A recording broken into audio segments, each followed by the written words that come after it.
जय हिंद दोस्तों। तो आज हम लोग पढ़ते हैं सतत आवेश वितरण। सतत आवेश वितरण क्या होता है? जब किसी वस्तु पर आवेश एक समान रूप से वितरित होता है तो उसे हम लोग क्या कहते हैं? सतत आवेश वितरण कहते हैं। सतत आवेश वितरण किसे कहते हैं? जब किसी वस्तु पर आवेश एक समान रूप से बिखरा हुआ होता है या वितरित होता है उसे हम लोग सतत आवेश वितरण कहते हैं। सतत आवेश वितरण तीन तरह का होता है। सतत आवेश वितरण तीन प्रकार का होता है। यह तीन प्रकार का होता है। तीन प्रकार का होता है। तीन प्रकार का होता है। कौन कौन होता है?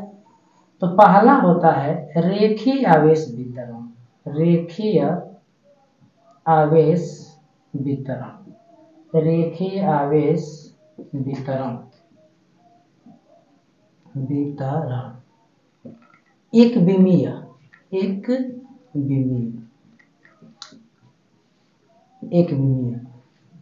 तो अब हम लोग पढ़ेंगे रेखीय आवेश वितरण एक विमीय। तो रेखीय आवेश वितरण लीनियर चार्ज डिस्ट्रीब्यूशन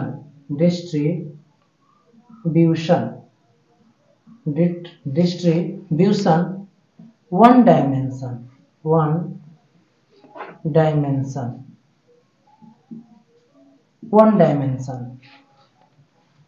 अब हम लोग समझते हैं कि वन डायमेंशनल क्या होता है। वन डायमेंशनल क्या होता है और रेखीय आवेश वितरण क्या होता है। जैसे मान लीजिए यह छड़ है। अब इस पर आवेश वितरित है, एक समान रूप से आवेश वितरित है। तो यह सीधी छड़ है या वक्री छड़ भी हो सकती है। इस पर भी यदि चार्ज आपका एक समान रूप से वितरित रहेगा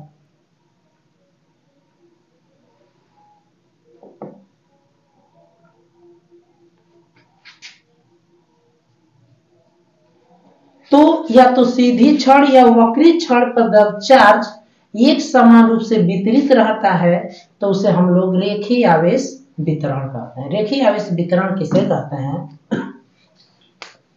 जब आवेश एक सीधी रेखा के अनुदिश या वक्रीय रेखा के अनुदिश एक समान रूप से वितरित रहता है तो उसे हम लोग रेखीय आवेश वितरण कहते हैं। जैसे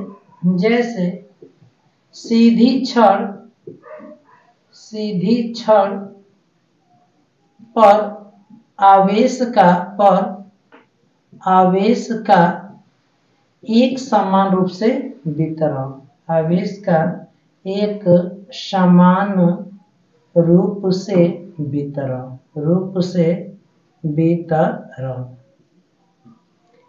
तो सीधी छड़ पर जो आवेश का एक समान रूप से वितरण है वो क्या हो जाएगा? रेखीय आवेश वितरण है। यह वन डायमेंशनल होता है, अर्थात इसमें केवल लंबाई के अनुदिश चार्ज वितरित होता है। जब लंबाई के अनुदिश चार्ज वितरित होता है, केवल एक या तो लंबाई या चौड़ाई या ऊंचाई केवल एक डायरेक्शन में चार्ज वितरित होता है तो उसे हम लोग क्या बोलते हैं? रेखीय आवेश वितरण बोलते हैं। इसमें और एक चीज जान लेते हैं, रेखीय आवेश घनत्व। रेखीय आवेश घनत्व क्या होता है? रेखीय आवेश घनत्व लीनियर चार्ज डेंसिटी।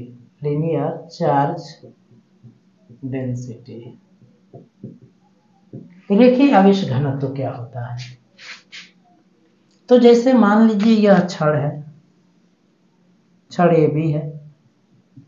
इस पर Q चार्ज जो है वह एक समान रूप से वितरित है। एक समान रूप से क्या है? वितरित है। इस छड़ की लंबाई मैं मान लेता हूं स्मॉल l है। तो एकांक लंबाई पर आवेश कितना होगा? छड़ के एकांक लंबाई पर आवेश, एकांक लंबाई पर आवेश, छड़ के एकांक लंबाई पर आवेश कितना होगा, Q/L। इसे ही हम लोग रेखीय आवेश घनत्व कहते हैं और इसे हम लोग किससे दिखाते हैं, लैम्डा से दिखाते हैं। तो लैम्डा बराबर होता है Q/L। Q क्या है, आवेश है, आवेश है। L क्या है, लंबाई है, लंबाई है। तो रेखीय आवेश घनत्व को लैम्डा से दिखाते हैं और इसकी डिफिनीशन क्या हो जाएगी, इसको एकांक मानेंगे तो किसी वस्तु की एकांक लंबाई पर उपस्थित आवेश को हम रेखीय आवेश घनत्व कहते हैं, या किसी छड़ के एकांक लंबाई पर उपस्थित आवेश को ही हम क्या कहते हैं, रेखीय आवेश घनत्व कहते हैं। इसका मात्रक क्या हो जाएगा, मात्रक आवेश का मात्रक कूलाम और लंबाई का मात्रक मीटर, कूलाम प्रति मीटर। बीमीय सूत्र क्या हो जाएगा इसका, बीमी सूत्र क्या हो जाएगा, तो आवेश का बीमी सूत्र AT होता है और लंबाई का बीमी सूत्र L होता है। तो यह L ऊपर चला जाएगा, AT L के पावर -1। तो ये क्या आ गया, बीमी सूत्र आ गया। तो आप चाहेंगे तो इसका स्क्रीनशॉट ले सकते हैं। तो हम लोगों ने अभी सतत आवेश वितरण में अभी रेखीय आवेश वितरण पढ़ा, 1 डायमेंशन पढ़ा। अब हम लोग पढ़ते हैं पृष्ठीय आवेश वितरण, जो कि दूसरा प्रकार है, पृष्ठीय आवेश वितरण।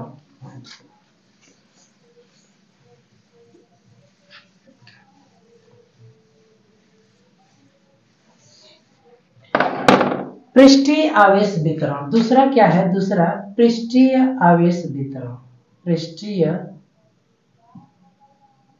आवेश वितरण, पृष्ठीय आवेश वितरण। पृष्ठीय आवेश वितरण क्या होता है,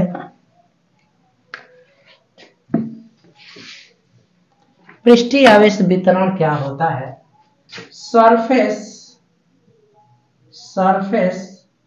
distribution of charge, surface distribution of charge. ये 2 डायमेंशन होता है, द्विविमीय, द्विविमीय, 2 डायमेंशनल, 2 डायमेंशनल, 2 डायमेंशनल। तो 2 डायमेंशनल का मतलब यह होता है कि जिसमें लंबाई हो और क्या हो, चौड़ाई हो, जिसमें लंबाई हो और चौड़ाई हो, उस तरह की आकृति को हम लोग क्या बोलते हैं, 2 डायमेंशनल बोलते हैं। तो पृष्ठीय आवेश वितरण किसे कहते हैं, जब आवेश किसी द्विविमीय वस्तु के, जब आवेश किसी द्विविमीय वस्तु जिसमें लंबाई और चौड़ाई हो, तो उस पर आवेश एक समान रूप से वितरित हो, तो उसे हम लोग पृष्ठीय आवेश वितरण बोलते हैं। पृष्ठीय आवेश वितरण किसे कहेंगे, जब किसी पृष्ठ पर आवेश एक समान रूप से वितरित होता है, तो उसे हम लोग क्या बोलते हैं, पृष्ठीय आवेश वितरण कहते हैं। जैसे किसी समतल कागज पर आवेश का वितरण, जैसे किसी चादर पर, किसी लोहे की चादर पर आवेश का वितरण, लोहे की चादर या कागज पर आवेश का वितरण, चादर पर आवेश का वितरण, आवेश का वितरण। तो कागज चाहे लोहे की चादर यदि 2 डायमेंशन है, जैसे मान लीजिए यही कागज है और इस पर यदि आवेश एक समान रूप से वितरित है, तो इसे हम लोग सरफेस डिस्ट्रीब्यूशन ऑफ चार्ज कहेंगे, पृष्ठीय आवेश वितरण कहेंगे। ये पृष्ठीय आवेश वितरण हो गया। तो पृष्ठीय आवेश वितरण किसे कहते हैं, जब किसी पृष्ठ पर आवेश एक समान रूप से वितरित होता है, तो उसे हम लोग पृष्ठीय आवेश वितरण बोलते हैं।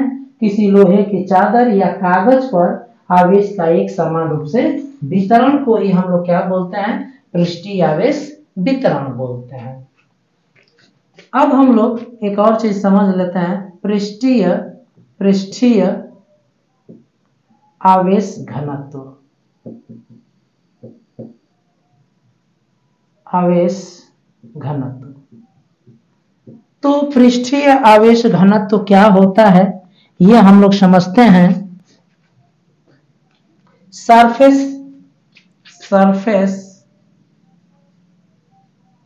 Density of charge, surface density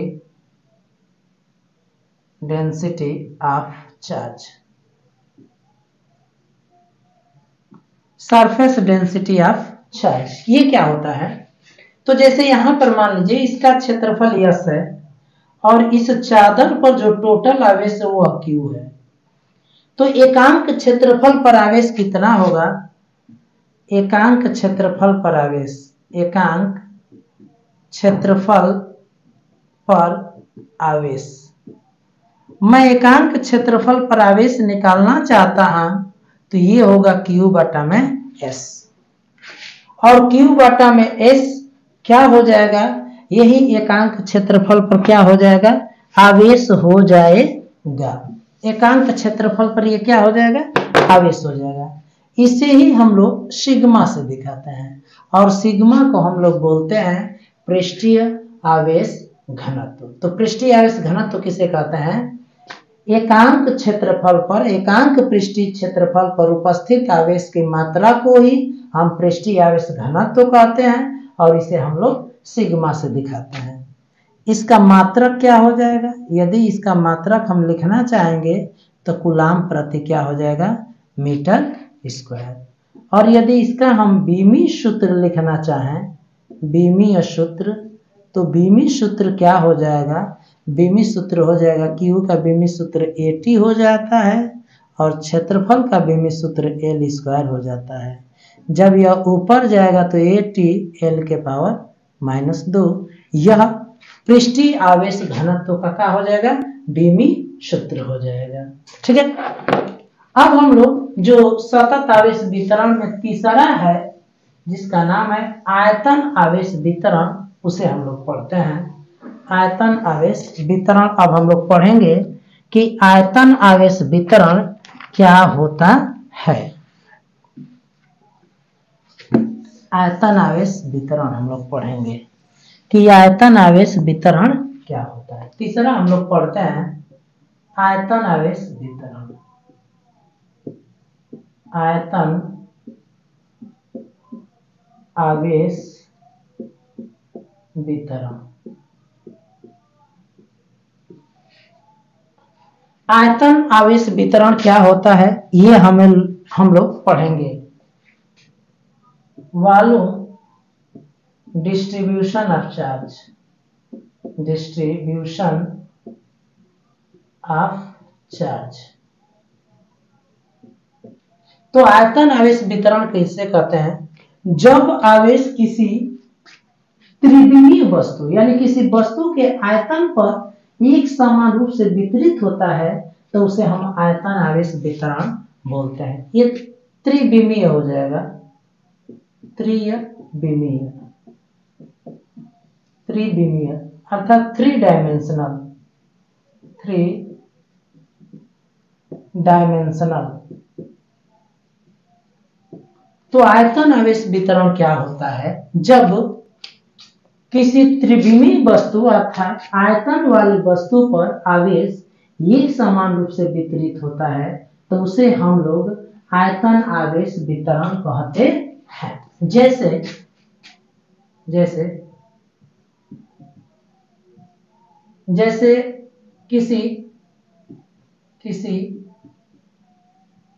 किसी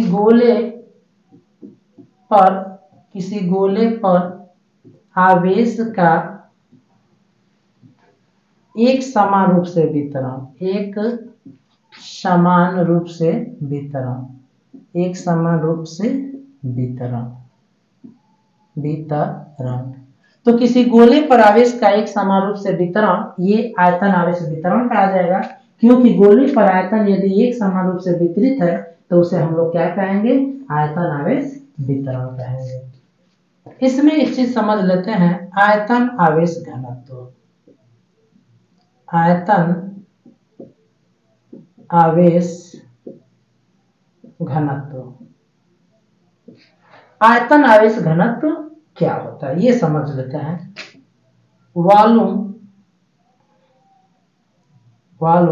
डेंसिटी ऑफ चार्ज।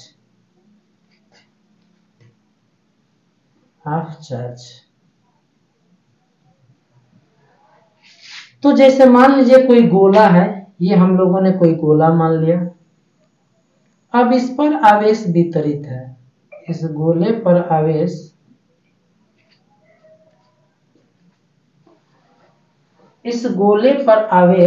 एक समान रूप से वितरित है, इस गोले पर आवेश एक समान रूप से वितरित है, और इस पर आवेश जो है वह Q है और इसका आयतन क्या है, V है। मैं एकांक आयतन पर आवेश जानना चाहता हूं, एकांक आयतन पर उपस्थित आवेश, एकांक आयतन पर उपस्थित आवेश, एकांक आयतन पर उपस्थित आवेश मैं जानना चाहता हूं। तो एकांक आयतन पर उपस्थित आवेश यदि हम जानना चाहेंगे तो Q/V हो जाएगा। इसे हम लोग रो से दिखाते हैं और इसे ही हम लोग आयतन आवेश घनत्व कहते हैं। तो आयतन आवेश घनत्व किसे कहते हैं, एकांक आयतन पर उपस्थित आवेश की मात्रा को ही हम लोग क्या कहते हैं, आयतन आवेश घनत्व कहते हैं। इसे रो से दिखाते हैं और इसका मात्रक क्या हो जाएगा, इसका मात्रक कूलाम प्रति मीटर क्यूब हो जाएगा। और यदि आप इसका बीमीय सूत्र लिखना चाहेंगे, बीमीय सूत्र लिखना चाहेंगे तो बीमीय सूत्र क्या हो जाएगा, इसका बीमीय सूत्र AT हो जाएगा और यह LQ होता है, ऊपर जाएगा तो -LQ। तो आप इसका बीमीय सूत्र भी क्या कर सकते हैं, याद कर सकते हैं। तो ये हम लोगों ने पढ़ा आयतन आवेश वितरण और आयतन आवेश घनत्व हम लोगों ने पढ़ा। अब हम लोग पढ़ते हैं अगला topic,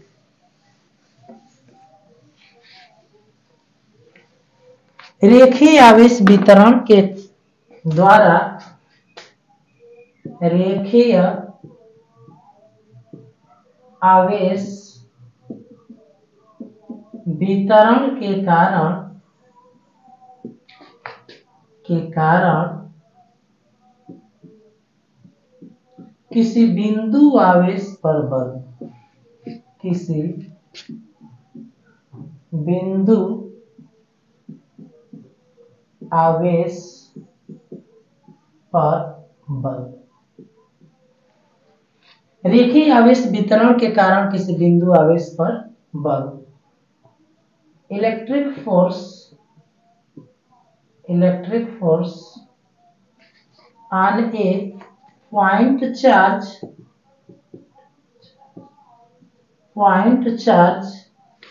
due to the linear charge distribution,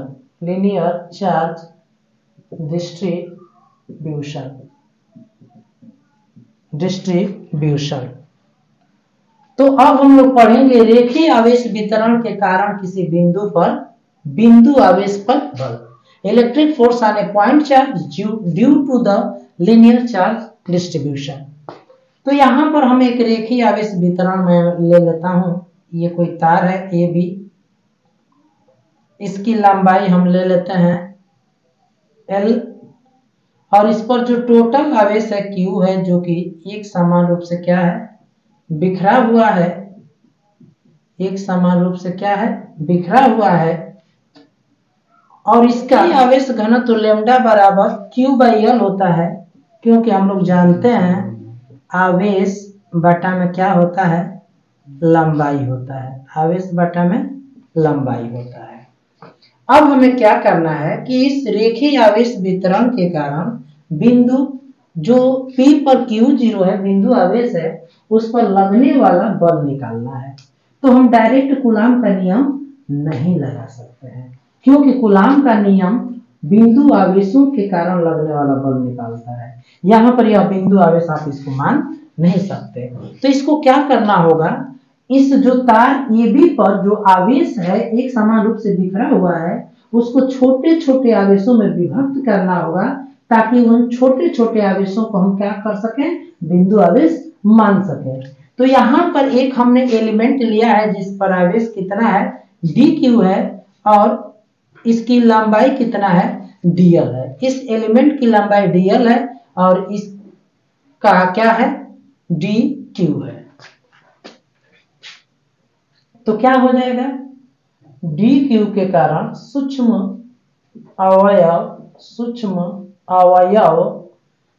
अवयव है dl पर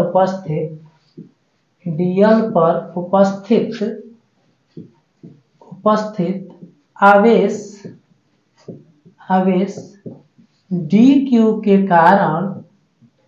कारण Q0 पर लगने वाला बल, Q0 पर लगने वाला बल क्या हो जाएगा, Q0 पर लगने वाला बल dF से मैं इसको दिखा देता हूं।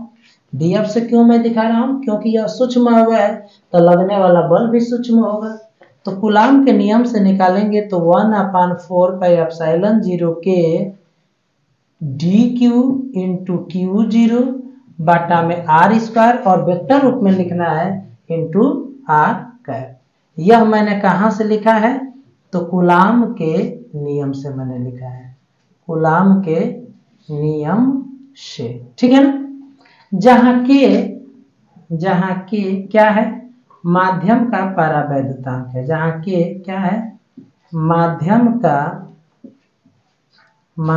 का परावैद्युतांक है, परावैद्युतांक है, माध्यम का क्या है, परावैद्युतांक है।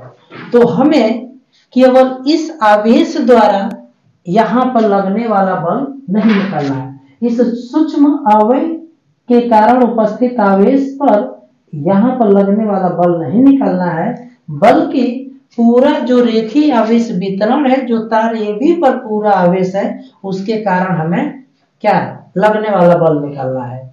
तो कैसे करेंगे, सूक्ष्म अवयव के कारण जो लगने वाला बल है उसी का समाकलन कर देंगे तो पूरे रेखीय आवेश वितरण के कारण लगने वाला क्या निकल जाएगा, बल निकल जाएगा। अतः पूरे रेखीय आवेश वितरण